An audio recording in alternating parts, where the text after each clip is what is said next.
Have you ever caught yourself daydreaming about a totally different life, maybe somewhere far away from it all? Well, it turns out you are definitely not alone. There's this fascinating and growing number of Americans who are seriously looking for a life beyond U.S. borders. And this whole story, it really starts with one single surprising number. Take a look at this. 50%. I mean, just let that sink in for a second. What on earth could half of all Americans possibly have in common right now? Well, there it is. That's the percentage of Americans who've actually considered relocating. And we're not just talking about a few digital nomads or college kids anymore. Nope. This is a widespread national feeling, this deep sense that life in the United States just isn't what it used to be. So what is really going on here? In this first part, we're going to dig into the push, the powerful forces that are driving this great American reconsideration. It's complicated for sure, but the reasons often boil down to these key things. You've got the financial squeeze from the crazy cost of living, the emotional drain from all the social and political tension, and just this deep, deep feeling of burnout from a work culture that feels totally unsustainable. For a lot of people, it's really a search for a different, maybe slower pace of life. But numbers and bullet points, they only tell you part of the story. To really get what's happening, you have to hear from the people who are actually living it. So, meet Rachel. She and her husband were making a six-figure income, living the supposed dream, but they just hit a wall. They looked at each other and asked that huge question, what if? And they decided to trade their entire life in Seattle for a massive leap of faith. And their destination? Italy. Yeah, they're packing up their two dogs and just flying off, looking for a life that feels, as they put it, a little bit slower, a little bit softer. Now, this one's a totally different perspective. This isn't some young person just starting out. This is a woman who's almost 60, and she feels like the country she grew up in has just vanished, like it's been replaced by something she doesn't even recognize and doesn't want to be a part of anymore. So for her, it's not a done deal just yet, but she's actively exploring. She's getting all her documents in order and really digging into her options, with Canada and Portugal right at the top of her list. And then you've got Chelsea. After 14 years grinding it out in the corporate world, she and her husband just decided to make a really radical change. They both quit their jobs and decided, you know what? We're going to bet on ourselves. So she launched her own business. They packed up their 3 kids, their dog, pretty much everything they owned back in Michigan, and moved to the Netherlands. I mean, talk about a complete reinvention of their family's life. Okay, so we've seen what's pushing people away, but what are they running towards?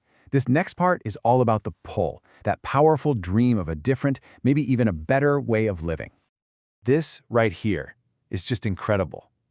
Someone who was so stressed out in the US that they actually needed medication for anxiety finds that just changing their environment completely changed who they are.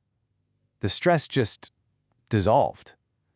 For her, going back is simply not an option, ever. And this just paints the perfect picture of the dream, doesn't it? A life that's connected to the land, surrounded by growth and life. Trading the concrete jungle for a farm in Portugal, picking potatoes with your neighbors on a Saturday morning. It's a vision of peace that feels like it's a world away from that burnout culture they left. It all sounds pretty idyllic, doesn't it? But, and this is a big but, it's so important to understand that moving abroad is not a magic fix. There is a whole other side to this story, a much, much harder, unspoken reality. This slide just lays it out, plain and simple. On one side, you have the dream we've been hearing about. On the other, the reality, summed up in this brutally honest quote from one expat who called the experience lonely, scary, and exhausting. The truth, as it usually is probably somewhere in the middle. This is the raw reality behind that dream. Even after a year and a half, that feeling of isolation can be just crushing. This quote is so vulnerable, such a powerful reminder of the emotional price you pay when you leave your entire support system behind to start completely from scratch. And the emotional toll is just one piece of it. As you can see, there's a whole mountain of practical challenges too. We're talking about navigating insane foreign bureaucracy, dealing with language barriers, the financial risk. It's a constant, uphill battle. So, knowing all this, the dream and the struggle, where does that leave us? Well, it leaves us with a really critical question. But before we get there, let's look at one more number that shows this isn't just a feeling people have. It's a real, measurable movement.